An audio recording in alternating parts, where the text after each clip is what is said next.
Very good. Right, I think we'll get cracking. I'll leave Jahisha, I know you're on the call here, so if you can make sure everyone's being let in and all that sort of good stuff, that'd be great.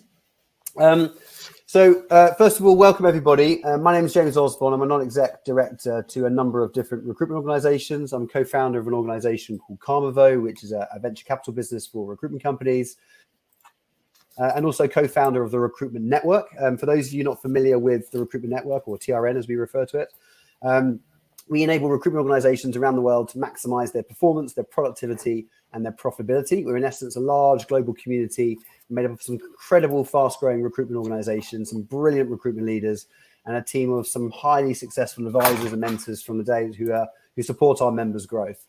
For a small monthly investment, our members and all their employees gain unlimited access to a vast ecosystem of services, tools, training events, mentoring support, and so much more. So if you'd like to find out more about joining TRN, drop me a line.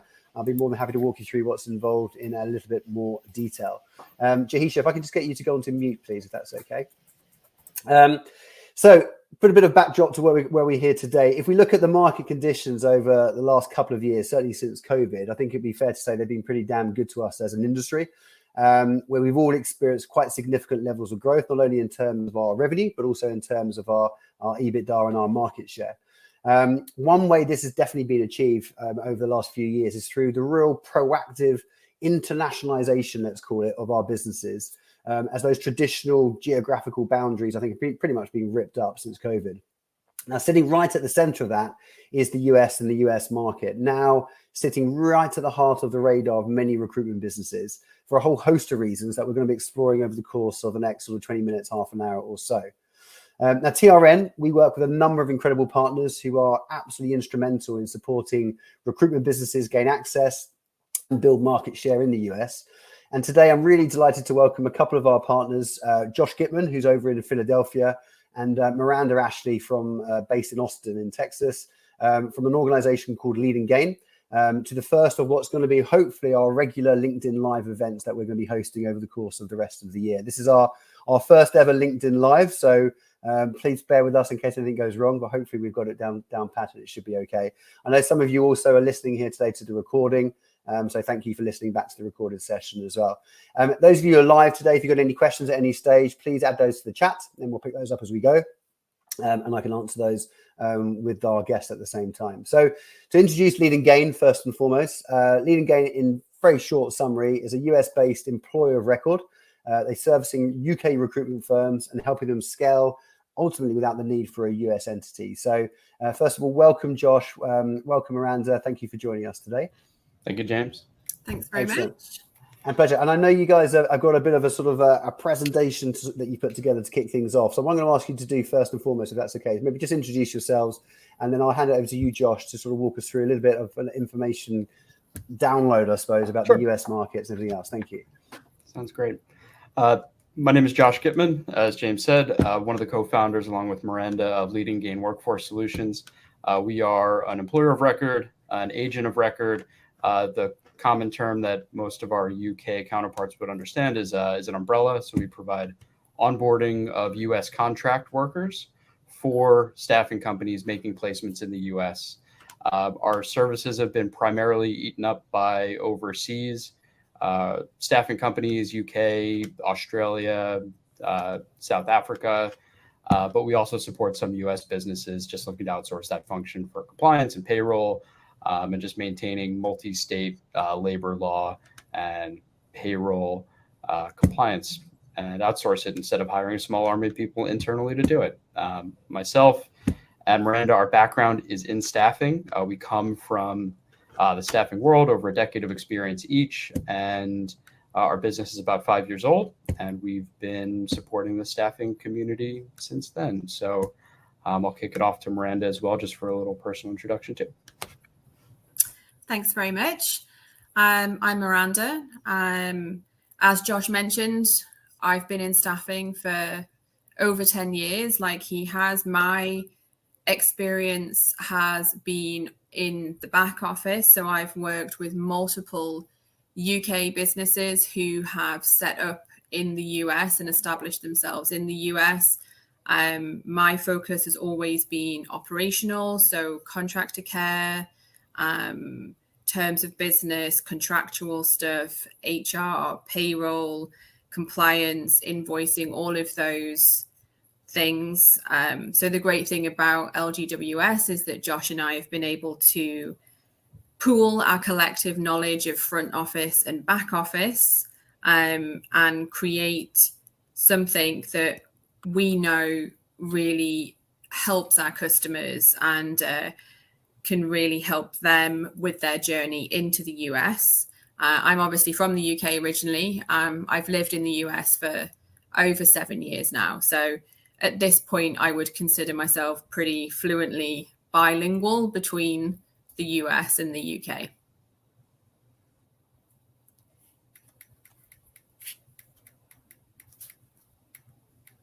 So should we get started with presentation? Sure. Yeah, fantastic. Josh, so I was waiting for you to kick in. Okay. Great. So we put together some talking points for today. Hopefully this will be more to guide our conversation with James and Miranda, and so we can provide some insight. He's got really good, he's very in tune with what his members over at TRN have been asking. So he can elaborate and we can kick things off. So things to know before you go. This was tailored for our UK audience who are either getting set up or thinking about getting set up in the US.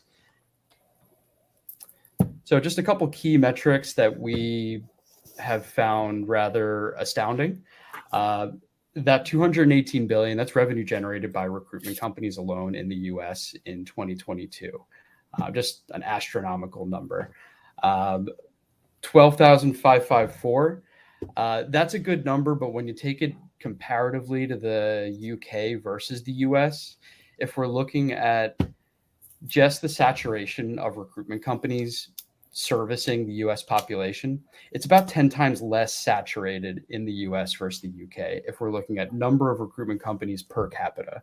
So massive, underappreciated market in the US, and that's something that we tell all of our UK accounts. And Josh, I'm always fascinated by this because in the UK, I think we've got about 42,000 recruitment companies in the UK in comparison to 12,500 in the US. Is the typical profile of a US recruitment business different from the UK? I mean, are they much bigger? Because my understanding is they're much bigger firms, so therefore there's still quite a large population out there. Yeah, so what we have seen historically with US recruitment firms is they're large and they're generalist. Mm-hmm. The UK model, at least for the last 10 years that we've seen, has shifted towards that niche specialist offering, which is just, it doesn't really exist in the States like it does overseas. So it's not as mature of a market in the States. And for that reason, the market for the sub-industries, the support companies for recruitment companies like us, companies that just tailor for staffing, that's also a very small industry as well. And I'll dive into a little bit more later about how to lean on your experts and how to find your experts over here. Great. And this number, 16 million, that's more just general contract workers outside of staffing and within staffing. But that's really showing a shift to a gig economy that we've seen, especially since COVID in the States. Yeah. So general US expansion strategy, some questions. These are meant to be just food for thought. This is the general workflow that we would go through with any account that we're helping support get set up in the States, and just general advice. How do you want to do it? Do you want to move to the US, or do you want to service the US from the UK? And we've seen it both directions as well. Focus on perm, contract. Typically we see there's not a one size fits all model, but usually the perm invoicing will help support the contract side of the business. Or if I'm jumping down to the last bullet point here, you can get financing or funding for that piece of the puzzle. Immigration.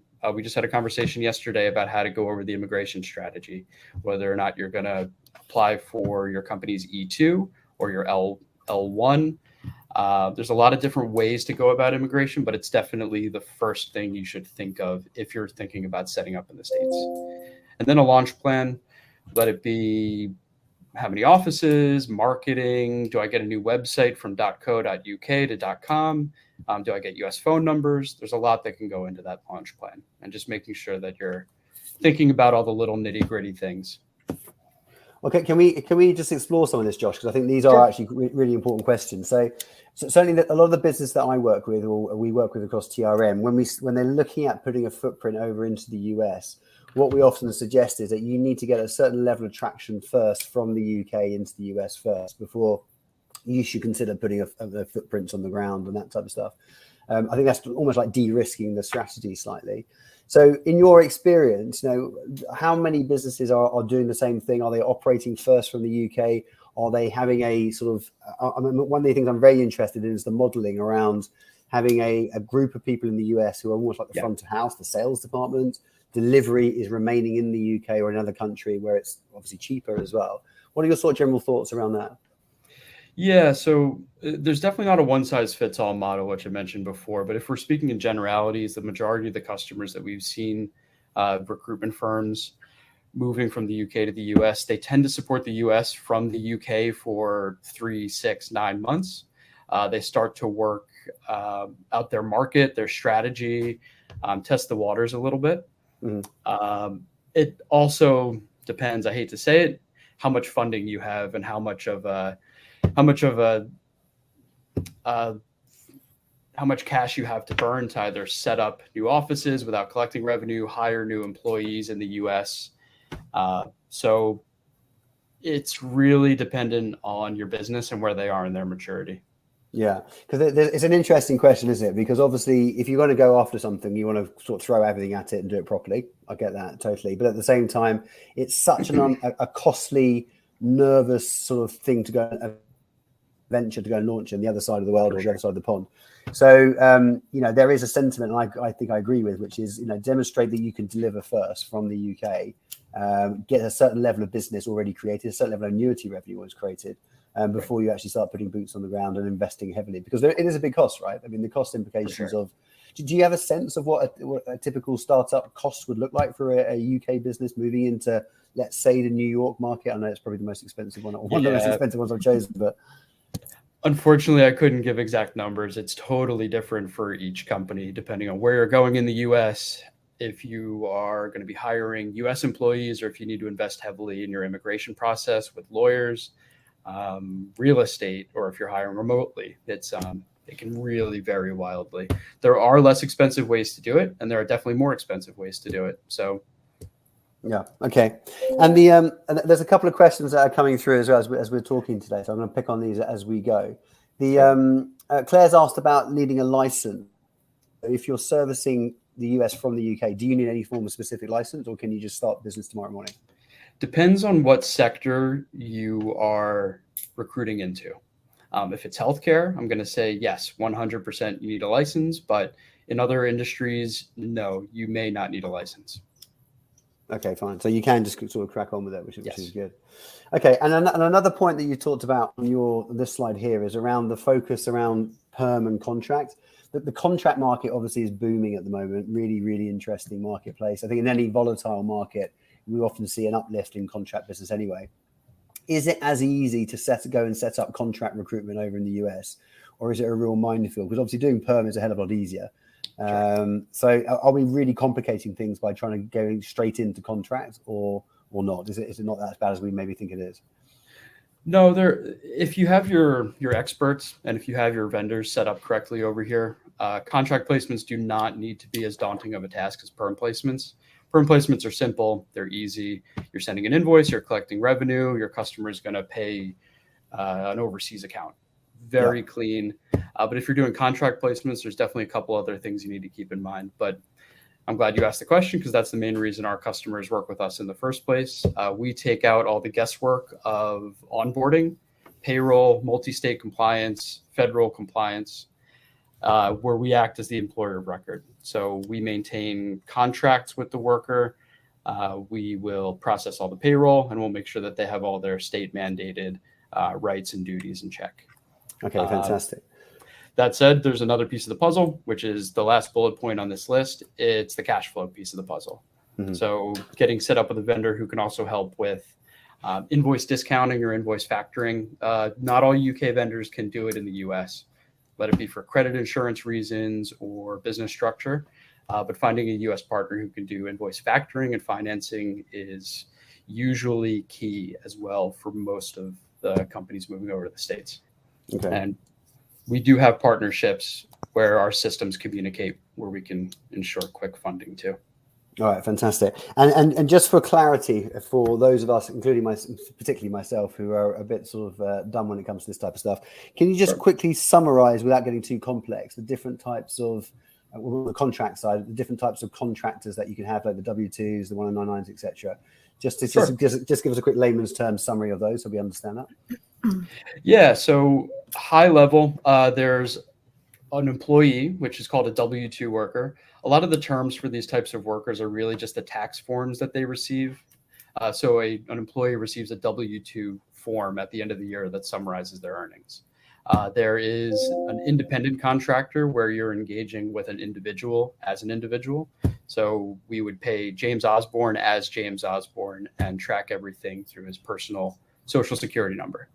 Or you can pay and engage with a corp, an entity. So if you were to set up a small business or you were working under a larger business, you can engage with an LLC, a C Corp, an S Corp, a limited partnership. So 3 big buckets: the W-2 worker, the independent contractor, and a sub vendor or corp to corp is the most common term. Okay, fantastic. Yep. Aaron, you asked one of the questions, which is something we touched on about, creating revenue in the UK first. What should that look like before you go? I'll probably answer that if I can myself. What we generally say, depending on the cost. So if you look at the cost implications, and I always look at it around $100,000 to $150,000 is a typical sort of setup cost of what I've seen to get going in the US with an employee. So where you should be trying to get to, I think, is trying to double that up before you head out there. So I generally look at something like a run rate of between $20,000 to $30,000 per month. So when you've created a run rate of about $20,000 to $30,000 a month from the UK, then in essence, if you go and launch properly with boots on the ground in the US, 50% of that would wash through that cost. So that would be my rough take. It's very crude. It's very basic. It obviously also will depend on where, as we mentioned before, where in the US you will go, because there's obviously very, very different cost implications depending on where you're going, whether you go to somewhere like Florida, whether you go to somewhere like Carolina, Texas, New York, or then obviously on the other side over towards California as well. So, okay, great. I hope that answers your question, Aaron, or helps a little bit. Josh, you talked about immigration. Can we just quickly touch on that a little bit about the if we are going to be putting somebody over in the US, the visa process, painful, length of time, what should we be focusing on? Biggest piece of advice on that front: talk to an immigration attorney and start early, because it can take time to get all of your own documents together that you need to submit to the US government. And there can be backlogs with the government to actually get either your company registration approved or the individual's registration approved. So there's more than one way to go about it. Every company situation is a little different. The 2 main ways to go about it are getting an E2 registration for your company, where you're basically saying, hey, my company is going to be investing in the US, and we are going to be generating revenue in the US, and here's why we need to bring people over to help support that. Or you can get L1s, which is essentially an intercompany transfer of management overseas. So contact an immigration attorney and they can point you in the right direction. Yeah, fantastic. Excellent. And one last question, and I'll let you get back to your presentation. I've completely taken over. Apologies. I tend to do that. You touched on a point, actually, which I know we'll probably get into in a bit more detail about this. I suppose the nuances, the differences between the UK market and the US market, how people behave, the cultural differences, how do we sell into those markets, etc. So just some simple questions then. So, you touched on this about, should we have a .com, or can we stay with .co.uk? Should we have a US telephone number? Should we have a US address? Should we be invoicing? That's a question that Claire mentioned. Should we be invoicing in sterling or should we be invoicing in dollars? What are some of the things that we have to do in essence? Well, I think you've just pinpointed my next slide here. So excellent transition, James. Yeah, there's definitely some differences between the UK to the US, and that's it can be very glaring, like, hey, I need a new website, I need a new phone number. But then there's also some small tweaks that you want to keep in mind. More just when you're talking to people, just understanding that you may have slight cultural differences. The sports you're going to be talking about are going to be slightly different. But the best approach is to embrace it and learn. Because if you're talking to Americans and you're trying to build your business from the UK into the US, those first couple phone calls to a new US customer or a new US candidate, they can be daunting. But the key is to embrace it and just start to learn as much as you possibly can, because there are differences. Even within the US, this is pretty crucial too. Once you're here, once you're set up, even once you're doing recruitment from overseas, you're going to realize that somebody in Florida and somebody in California, they also might have different lingo, and they're obviously going to have some different accents, and their culture in each city is going to be slightly different. So knowing that coming in, and don't put just a blanket statement over the entire US, is also pretty crucial. Okay. But to answer Claire's question, for example, about should we be invoicing in sterling, invoicing in dollars? I mean, how Americanized should we pretend to be or become? Or is it okay to basically say we are a UK recruitment business, we're going to play the UK way because we know it works? Yeah, I would say invoicing in USD is pretty crucial. Okay. Obviously in Europe, companies are used to being invoiced in other currencies. It's not that common here in the States to pay out in a different currency. And sometimes it can be tricky for US bank accounts to be able to pay out in foreign currency. So it's easier for somebody in the UK to open up a multi-currency account in USD than it is for somebody in the US to pay out in a foreign currency. Okay, great. Okay, thank you.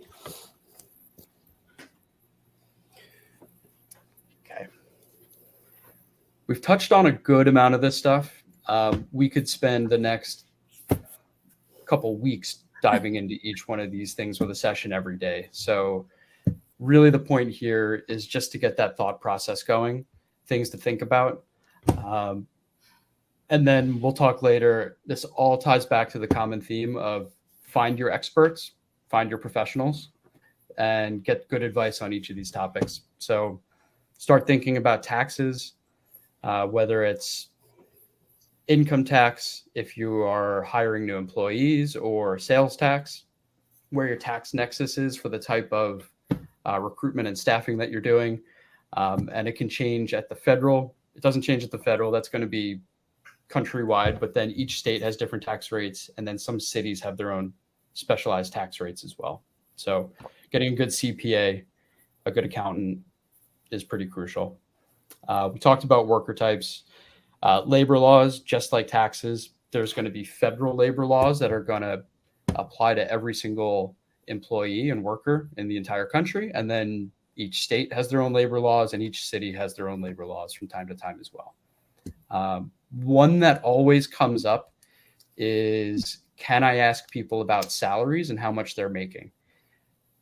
That is one of the most common questions that we get about just starting your recruitment process. Good rule of thumb, you can't ask people about how much they are currently making, but you can ask them how much they're looking for. That law seems to be spreading like wildfire throughout cities and states throughout the country. James, feel free to interrupt me at any point if you have any questions about anything I'm going through as well. No. Carry on. This is good. This is great. Okay, great. Benefits, paid time off. That is a big topic here in the States. It's going to be one of the first questions you get from your internal employees, as well as any contractors that you're placing. What does the healthcare package look like? As we have privatized healthcare, the plans can vary quite differently, and it is commonplace for the employer to offer a healthcare package, and it will be expected to have details about the healthcare package that you're offering.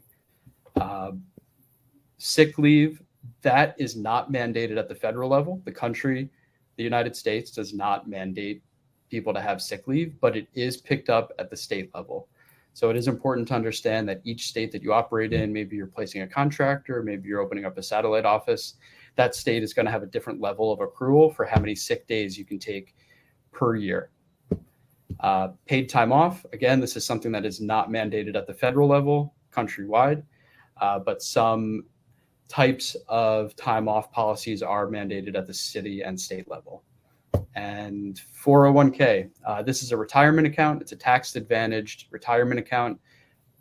You do not have to offer one, but your employees will be expecting one. Even if you don't contribute from the employer side, they'll be expecting access to an account that they can put money into to save up for retirement that's tax-advantaged. Rates, overtime, timekeeping. Daily rates, very common in the UK, almost non-existent in the US. There's a lot of reasons why US companies don't offer daily rates. The primary one is it makes compliance with federal, state, and local laws almost impossible. FLSA, that is the Federal Fair Labor Standards Act. That is the governing body of law at the United States federal level.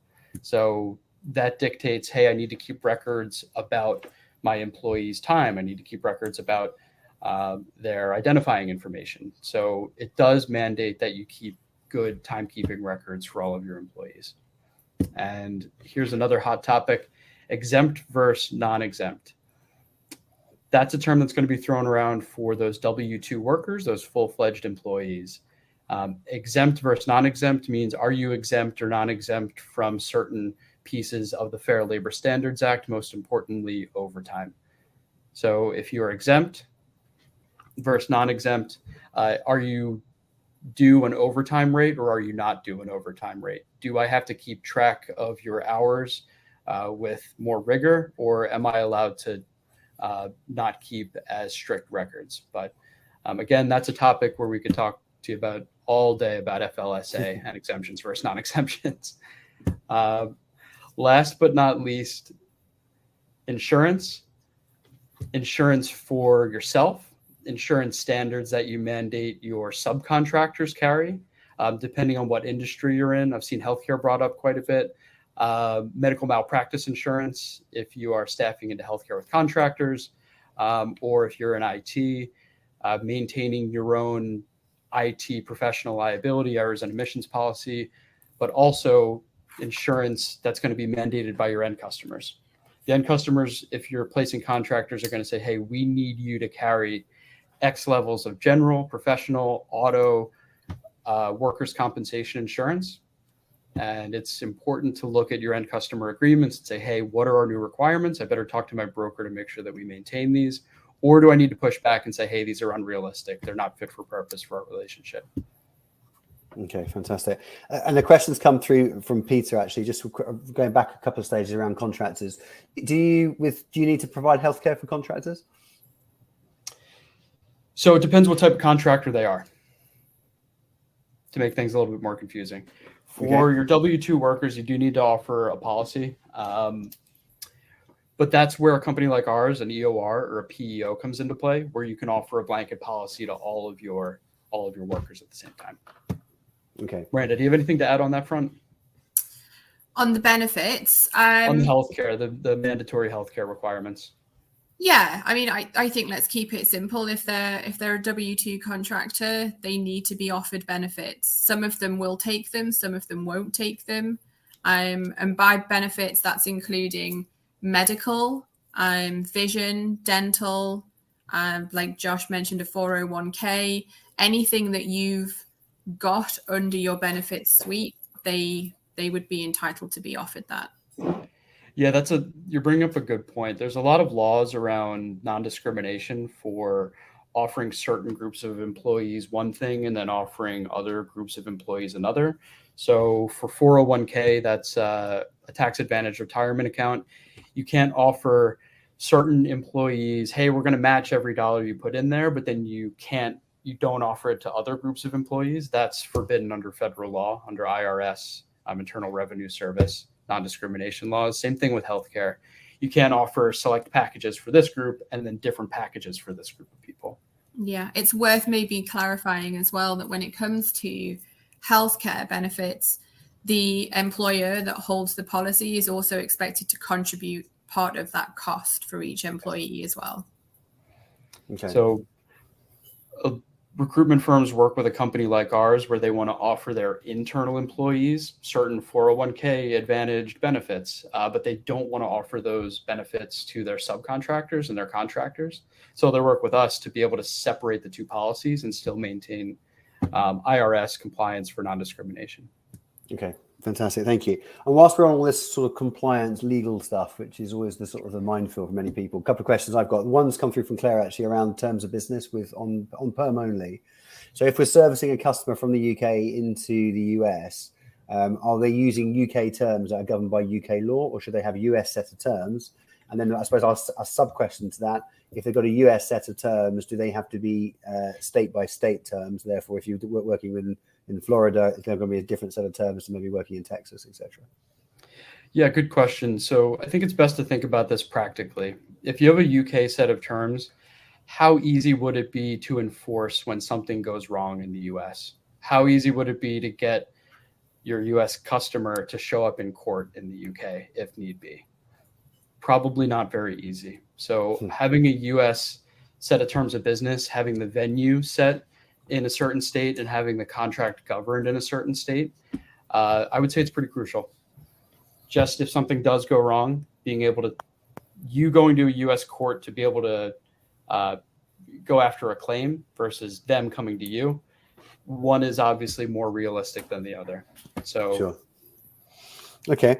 And while we're on this sort of the state by state, then, you know, I like to do, certainly the companies that we've worked with when we're sort of talking about the US market. So I like to do a bit of a matrix around you know, looking at which states we're going to go after based on ease to do business with, all this compliance stuff and everything else, where the biggest growth opportunity is as in market. So where's the market shifting? Where's the biggest growth opportunity with, again, regards to hiring people? So am I going to be able to find good recruiters in that particular geographical region? Sure. And then obviously things like costs as well. So if you were in your head doing a matrix around ease to work, costs, ability to grow the business, etc., what states would you be thinking about and looking at right now more than anywhere else? Yeah, so I don't want to give you a non-answer, but I think I have to here because it does depend on what the goals are and what type of people you're hiring. There are certain states where the cost of living is greater, where you're going to have more of a cash upfront cost. Where, say, you're opening up an office in New York, you're going to have more of a pool of new internal employees to go after, but the costs are going to be higher. There are certain states where we are seeing more traction. I think that might be a good way to go about it. Florida seems to be a hotbed for new businesses opening up, new offices opening up. It's attractive for cost of living. It's also attractive for state income tax. That can be a little bit deceiving because you hear Texas, Florida, no state income tax. But when you boil it down and you actually look at how much it costs to live there, the state's going to collect their money from somewhere else. So on the surface, it may seem like a huge win, but you have to look at the whole cost. California, not a very employer-friendly place and expensive. So we haven't seen too much traction with new businesses opening up in California. If we're talking about where you want to actually target end customers, if you're actually placing contractors or working on your perm business, totally depends on what your industry is that you recruit into. So, sure. I wouldn't say there's okay. one. And then the Carolinas and that sort of area, that seems to be getting really popular as well. So I agree. That would definitely be a number two right after Florida. We've seen a number of our customers opening up in the Carolinas. And a damn nice place to spend your time as well. So I totally it's not bad. It's not bad at all. I really enjoy it down there. I don't know if, again, apologies if I'm eating into your presentation, but can we just have a quick chat around sort of the business development strategies of moving into the US? We talked about nuances around sort of, you know, .com, telephone number, et cetera, but, you know, what's your advice when it comes to business development, doing new BD from the UK or anywhere, for that matter, into the US? You know, do you find, is your experience that the US market responds fine to cold calls and the traditional sort of way that recruiters tend to generate business development or new business? Yeah, I think this is a common theme where I wouldn't really put a blanket statement over the entire US. I think it's important, instead of focusing on one, saying, hey, this really works, to do a little bit of everything. Cold calls do work. Text messages work. Automated LinkedIn chat messages work. So getting some good technology with your marketing automation, with your LinkedIn automation. It all works, and it depends who you're targeting. So instead of just focusing on one bucket, you have to do everything. Right, fine, okay. But the traditional methodologies, it's still the same. There's no huge differences as far as you're concerned. Okay, fine. Okay, great. Yeah, they all apply. I would say, if anything, hitting the same person with multiple avenues. So you give them a call, leave them a voicemail, send them a LinkedIn message, shoot them a text message. There's a lot of great technologies out there to integrate your CRM with texting and SMS, and same technologies that can be used to automate LinkedIn connections to those same contacts, and then sending them a message as well. So perfect. Working smarter, not harder. Excellent. And Matt, you asked that question. If you want to reach out to me afterwards, we've got a BD outreach channel strategy plan I can share with you, which is focused on the US as well. So I'll send that across to you afterwards. Sorry, Josh, back to your presentation. Okay. Let's keep moving on. We are just about wrapped up anyway, but this is the most important slide that I'm going to put up here. Leverage your US experts. Find people for all of the functions that you have in the UK. Find somebody to do it in the US. You don't need a full-time person. You more need an advisor or a firm to outsource it, and then slowly bring it in once you get set up over here. But legal, somebody to help you with contracts, somebody to help you with employment contracts, somebody to help you with immigration. This is crucial. You don't want to have to redo the work where you may have hit a hiccup in your immigration process. So getting it right from the first time is pretty important. So obviously lean on networks like yourself, lean on your peers, lean on other folks who have moved over to the US. Technology, constantly overlooked. You may think that your timesheet portal or your accounting software works for the US. Be sure that it does. Be sure that if it's a timesheet portal or some other type of tracking software, that the terminology with the worker types, make sure that you can even put US locations in there. So giving a full tech overview is quite crucial as well. Payroll,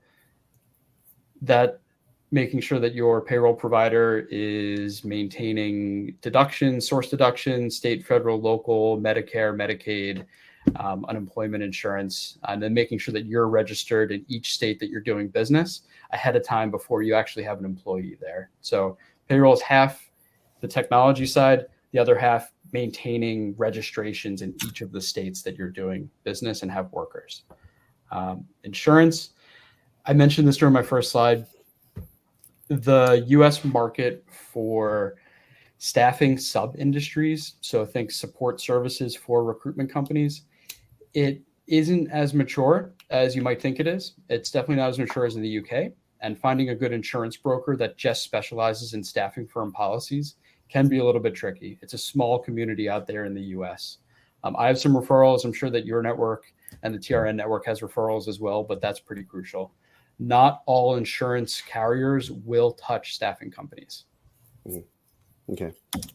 And accounting firms, there are definitely nuances within staffing. If you're looking for a CPA, a great question is, do you have any customers in staffing? Or do you have any customers that are operating worker leasing programs or in healthcare staffing, temp workers, anything like that? Because there can be some nuances. Okay, fantastic. So Josh, to ask you then, traditionally then, I'm not going to go into, I know we said we're trying to avoid the heavy detail today. If I was just to ask you, in your experience, the traditional or typical mistakes that you've seen recruitment companies make trying to do this, what would be the sort of top 2 or 3 mistakes that people make and we should be avoiding, or they should be avoiding? Sure. I hate to say it, but it goes back to the slide we're looking at right now. Leaning on UK vendors to do US processes doesn't typically work. And you'll usually have to redo a couple of things once you're over here and pay a little bit extra to fix messes that have already begun. Okay. And then I suppose my parting couple of questions for you, unless I think, is that your last slide, by the way? I should probably ask. We got a couple more. Go for it, Josh. Yeah, I'll power through here. Just some things that we help out with where we get a lot of questions. Contractor compliance, we've been going over this the whole time, but separating yourself from your contractors is extremely popular because of those non-discrimination laws, and also from a compliance standpoint, making sure that, hey, I'm looking at a W-2, a corp to corp, an independent contractor. What process do I need to put in place to make sure I'm doing it? And what actually happens in real life versus what I'm reading on a Department of Labor website. So as far as anything on the worker side, that's where we step in. But again, know your experts and find them for each of these processes. James, any questions about where we typically help and with this process? Well, no, I suppose my sort of parting questions are really, where do people start here? Because, there'll be people on this call going, well, I like the idea of the US. I understand the market opportunities. We've talked about the buoyancy of the market and the growth opportunities, etc. What do people, where do people start? So what's our sort of first 2 or 3 steps? I suppose that leads into what working organizations like yours.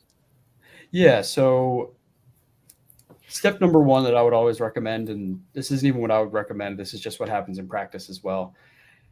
Contact your existing customers. See if anybody operates in the US and may have some US needs for you to work on. Test the waters, get acquainted, start making some phone calls to US businesses and to US candidates. That's definitely the step number 1. Once you've got a taste for it, then you can go into, okay, what's my attack strategy? How do I get to the US? How do I start marketing to the US if I'm doing it from the UK? But test the waters. Yeah. No, good. Okay. And I suppose the question I ask a lot of recruitment businesses is, when we're doing something like this, is this a vanity project or is it a strategic project? So are we doing it because we want to have a business card that says London, New York, etc., or are we doing it strategically? It's an opportunity. So, if we're going to go down this route, let's make sure there's a reason that sits behind why we're doing it. Yeah, there definitely needs to be a good reason behind what you're doing. It's I don't think it makes much sense to dive in if you're not taking it seriously. You just won't get enough traction. You'll probably give up fairly quickly. So be ready for what you're about to endeavor. Yeah. Okay. Fantastic. Yep. So Josh, anything else from your perspective? No, I think we've gone over a lot of information. We're good to exit the presentation full screen if you'd like as well, Jahisha. That's fantastic. So unless there are any other questions coming through, it's a really fascinating time, I think. And as I mentioned right from the very beginning, I think the US market is a huge opportunity right now. It does come with its challenges. Let's be very honest about that and be sensible about that. So you have to be very careful. And if we're going to launch into the US, we're doing it for the right reasons. We're prepared for what we're facing. It can't have a detrimental impact on the business in the UK that you've already got, or wherever else that you might be. So, you can't be sort of robbing Peter to pay Paul and that type of stuff, I think.